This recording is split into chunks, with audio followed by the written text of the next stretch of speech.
The last diplomatic ship. The silence in the negotiation chamber was suffocating. Ambassador Zara Chen sat across from Supreme Overlord Korthax, her dark eyes betraying nothing as she listened to the terms being dictated to her. The crystalline walls of the hegemony's diplomatic station reflected distorted images of both delegations, creating an unsettling kaleidoscope of faces and forms.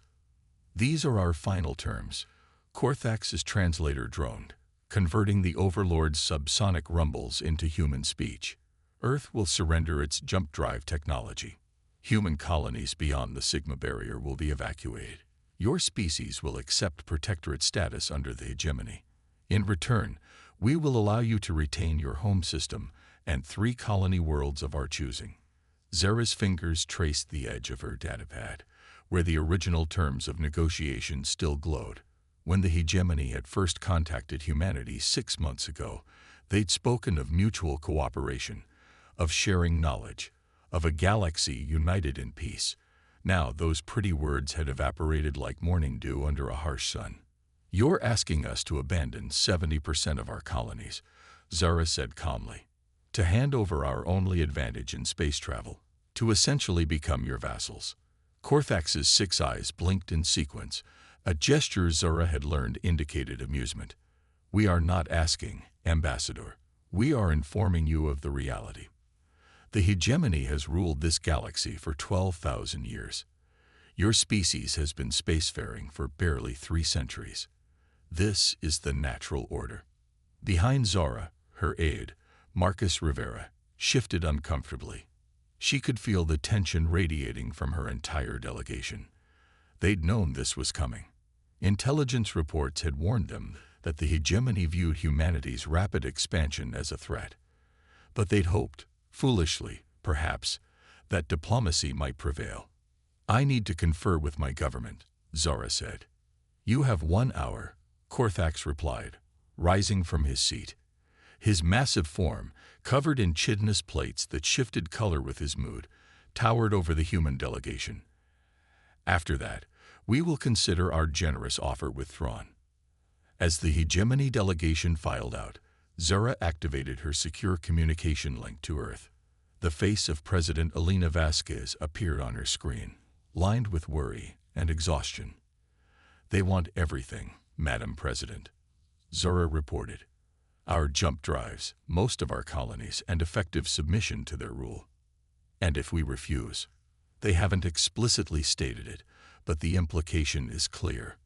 They'll take what they want by force." There was a long pause. Zara could see the weight of the decision pressing down on President Vasquez. When she finally spoke, her voice was steady.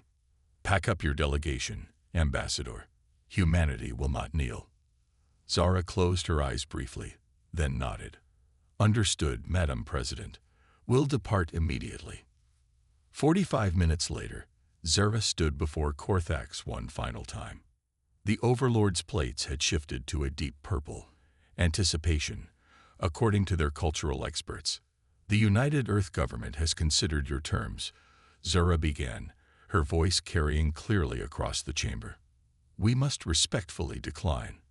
The purple of Korthax's plates flickered to orange, surprise, then rapidly to deep red, anger. "You dare refuse the hegemony?" "We do." Zara straightened her shoulders. "Humanity values its freedom above all else. We will not surrender our future to become servants in your empire." "Then you have chosen extinction," Korthax snarled. "No species has ever refused the hegemony and survived. Your arrogance will be your downfall." Zara met his 6-eyed gaze without flinching. "We'll see about that." As her delegation filed out of the chamber, Zara heard Korthax's final words. "The next time we meet, human, it will be over the ashes of your worlds." The human diplomatic ship, Olive Branch, departed the station within the hour. As they jumped to hyperspace, none of them looked back. They couldn't have known it would be the last peaceful departure from hegemony space. On Earth, the response was swift. President Vasquez addressed the United Nations of Humanity from the restored United Nations building in New York. Her words were carried instantly to every human colony, space station, and ship in the galaxy. Today, we were given a choice: slavery or war. We chose freedom. The hegemony believes our youth makes us weak, that our smaller territory makes us vulnerable. They're about to learn how wrong they are. Across human space, the Phoenix Protocol was activated. Hidden shipyards revealed themselves. Colonial militias transformed into professional armies. Scientists who had been working on classified projects for decades finally saw their work put into production. Admiral Sarah Khan stood on the bridge of humanity's first true warship, the UES Defiance, watching as fighter craft swarmed from its hangars like angry hornets. The hegemony had made a critical error. They'd assumed human technology was limited to what they'd observed. They hadn't considered that a species that had gone from horses to starships in less than 4 centuries might have a few surprises up their sleeves. All battle groups report ready, Admiral, her tactical officer announced. Khan nodded. Signal the fleet. We jump in 60 seconds. The hegemony's military doctrine was based on overwhelming force and intimidation. Their ships were massive, their weapons devastating, their reputation terrifying. They expected humanity to cower, to wait for the inevitable assault, to die defending their worlds. They did not expect humanity to attack first. The Battle of Corton Station would go down in galactic history as the moment everything changed. The hegemony's primary fleet staging area, thought to be impregnable, was hit by a coordinated assault from 12 human battle groups. Ships that appeared to be merchant vessels revealed hidden weapon systems. Fighters that seemed impossibly small and maneuverable danced between the hegemony's lumbering dreadnoughts. And at the heart of it all, humanity deployed their secret weapon. Not a gun or a bomb, but a tactical philosophy the galaxy had never seen. Where the hegemony fought with rigid formations and predetermined strategies, humans adapted. Where the hegemony relied on superior firepower, humans used precision strikes. Where the hegemony expected fear, humans showed defiance. Captain James Thompson, commanding the destroyer UES Lightning, demonstrated this perfectly when he found his ship surrounded by 3 hegemony cruisers. Instead of surrendering or making a futile last stand, he broadcast a message on all frequencies. Hey, guys, want to see a magic trick? The Lightning's jump drive, modified beyond anything the hegemony thought possible, engaged not once but 3 times in rapid succession. The destroyer appeared and disappeared around the enemy formation, each time delivering precise strikes to critical systems. By the time the hegemony commanders realized what was happening, their ships were crippled, and the Lightning was already jumping to its next target. News of the battle spread across the galaxy faster than light itself. The unthinkable had happened. The hegemony had lost. Not just a ship or 2, but an entire fleet. Corton Station, symbol of their invincibility, was in human hands. On the hegemony throne world, Overlord Corthax received the reports with disbelief that quickly turned to rage. Impossible, he roared. The humans are primitives. They cannot have such technology. But they did, and as more reports came in, of human raids on supply lines, of colonies thought pacified suddenly revealing hidden defenses, of hegemony ships disappearing without trace, a cold realization began to dawn on the Overlord. The humans hadn't been negotiating from a position of weakness. They'd been buying time. In the depths of space, on a colony world called Haven that the hegemony had never discovered, General Patricia Wells addressed her troops. These were the children of Earth's diaspora, trained in secret, equipped with weapons that bent the laws of physics, and burning with the fire of freedom. For 200 years, we've hidden, she said. We've watched. We've prepared. The hegemony thinks this is their galaxy. Time to show them it belongs to whoever's brave enough to take it.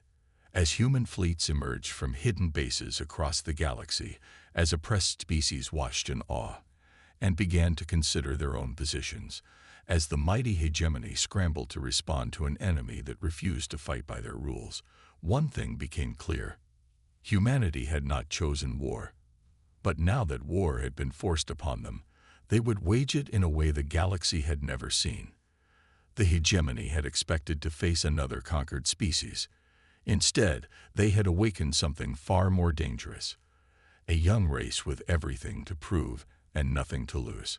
The war for the galaxy had begun, and humanity was just getting started. The Phoenix Protocol.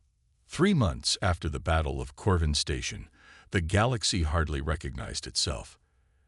Admiral Sarah Khan stood before a holographic display showing the current state of the conflict, her expression mixing satisfaction with concern. Red markers indicating hegemony forces had been pushed back from a third of their territory, while blue markers showing human-aligned forces had spread like wildfire. "Status report," she commanded. Captain Maria Rodriguez, her chief tactical officer, stepped forward. "Operation Wildfire is proceeding ahead of schedule, Admiral. The hegemony's 3rd and 5th fleets are in full retreat from the Terminus sector. Our raiding groups have disrupted their supply lines so thoroughly they can't maintain offensive operations." Khan nodded, but her eyes remained fixed on the central regions of the map, where the hegemony's core worlds lay protected by their most powerful fleets. And their counteroffensive. Intelligence reports massive fleet buildups around their throne world. They're pulling ships from their frontier territories, leaving their vassals exposed. "Exactly as we planned," Khan murmured. She turned to address the assembled commanders of humanity's scattered fleet elements, their images projected around the war room. "Ladies and gentlemen, Phase 2 of the Phoenix Protocol begins now." The Phoenix Protocol had been humanity's deepest secret, a comprehensive strategy developed over decades by Earth's best military minds. It recognized a fundamental truth. Humanity couldn't match the hegemony's resources in a direct confrontation. Instead, they would fight like their ancestors had against superior forces throughout history, with guerrilla tactics, psychological warfare, and by turning the enemy's strength against them. Deep in the Andros Nebula, Commander Chen Wei led one of humanity's ghost fleets, ships designed specifically for stealth operations. His task force of 12 vessels had spent weeks infiltrating hegemony space, and now they struck. Supply depots exploded. Communication relays went dark. Hegemony commanders found themselves issuing orders to fleets that no longer existed, chasing sensor ghosts while human ships slipped away into the cosmic dark. But the real masterstroke was yet to come. On a dozen worlds across the galaxy, species that had lived under hegemony rule for millennia watched human broadcasts showing the destruction of Corvin Station, the retreat of hegemony fleets, the liberation of vassal worlds. The message was clear: the hegemony could be beaten. On Vorthan Prime, home to the insectoid Vorthans who had served as the hegemony's engineers for 3,000 years, Queen Commander Zach made a decision that would have been unthinkable months before. She opened a communication channel to the nearest human fleet. "We wish to discuss terms of alliance," she transmitted, her compound eyes reflecting the lights of human ships on her scanners. Similar scenes played out across the galaxy. The Malorian Collective, master shipbuilders pressed into hegemony service, declared neutrality and began denying their ports to hegemony vessels. The warrior clans of Dralos VII, who had provided shock troops for the hegemony's armies, announced they would no longer shed blood for their oppressors. Overlord Corthax watched his empire crumble with growing desperation. In the throne room of the hegemony's capital ship, Dominion's Fist, he raged at his advisors. "How dare these lesser species defy us? We gave them order. We gave them purpose." "Perhaps," suggested Sub-Commander Vilak carefully, "we should consider negotiating with the humans. Offer them better terms." Corthax's response was swift and brutal. Vilak's head rolled across the polished floor, severed by the overlord. The Battle of the Void Nexus would determine the fate of the galaxy. The United Galactic Federation was born from that gathering. Its charter, drafted primarily by humans, but incorporating wisdom from dozens of species, enshrined principles that the hegemony had never considered: equality, mutual defense, shared knowledge, and the right of all species to determine their own destiny. Not everyone was pleased with this outcome. Some hegemony loyalists grumbled about human weakness. Some human factions argued they should have claimed more power. But as trade flowed freely, as technology was shared openly, as former enemies became partners, most came to appreciate the wisdom of humanity's approach. 5 years after the war's end, Admiral Khan, now retired and serving as an advisor to the Federation Council, met with Queen Commander Zach of the Vorthons. They stood on the observation deck of Unity Station, watching ships from dozens of species work together on a massive construction project. "You know," Zach said, her translated voice thoughtful, "when the hegemony first encountered your species, they dismissed you as primitives. They said you were too young, too chaotic, too individualistic to amount to anything." Khan smiled. "And what do you think now?" "I think," the Vorthon Queen replied, "that your youth gave you flexibility. Your chaos gave you creativity. Your individualism gave you strength. The hegemony spent so long enforcing conformity that they forgot how to adapt. You reminded the galaxy that there's more than one way to achieve greatness." As they watched, a human exploration vessel departed the station, its crew a mix of species that would have been unthinkable under the old order. Its mission was to explore beyond the galaxy's edge, to seek new frontiers, to continue the journey that had brought humanity to the stars. The war that began with humanity walking away from a negotiation table had ended with them at the center of a new galactic order. But they had not conquered. They had liberated. They had not imposed their will. They had offered choice, and in doing so, they had achieved what the hegemony, for all its power, never could. A galaxy united not by fear, but by hope. As President Vasquez had said in her speech marking the war's end, "We didn't choose this fight, but when it came, we showed the galaxy that humans don't just survive. We thrive. We don't just resist. We overcome. And we don't just win. We transform." The age of the hegemony was over. The age of the Federation had begun.